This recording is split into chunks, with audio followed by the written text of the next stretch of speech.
Hello and welcome to Maths with Jacob. This lesson will focus on 0 as a power worksheet. So this video presents an interesting worksheet on the topic of 0 as a power.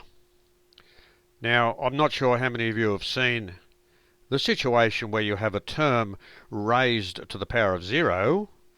So if you have no idea what to do, on the next slide there is a link, and if you click on that link it will take you to the very lesson on this particular topic, and it will explain how to do all these examples.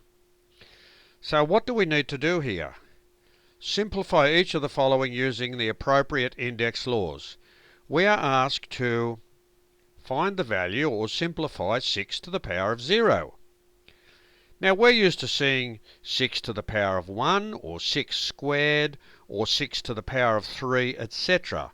So this situation where you have a number raised to the power of 0 is very, very different, and you may not know what to do unless you've seen the lesson. So don't forget, just go to the next slide and click on the link, and once you've seen the lesson it will explain how to do all the examples. This one is very similar. Number 3 is a little bit different because the y is the only one raised to the power of 0, not the 9. The other important thing about the third one, everything in the brackets is raised to the power of 0. This is a very straightforward one, so I don't think you'll have too much trouble doing that one. I'll leave that with you. Again, we've got a few here. See that there? See if you can work out if there's any difference between that one and that one. Here we've got another one with division involved. Again, the power of 0.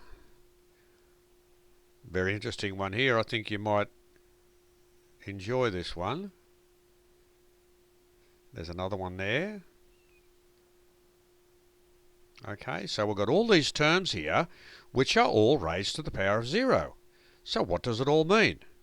Well, you'll either know or you can click on the link on the next slide. And we have 2 more examples to finish up with.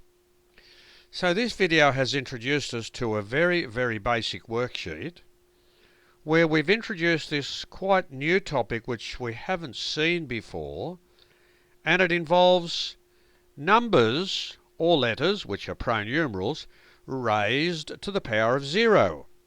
And we actually have to know what that value is before we can do these examples. And finally, don't be frustrated or worried about it. On the next slide there is a link. If you click on the link, it will take you to the lesson and it will explain how to do all the examples.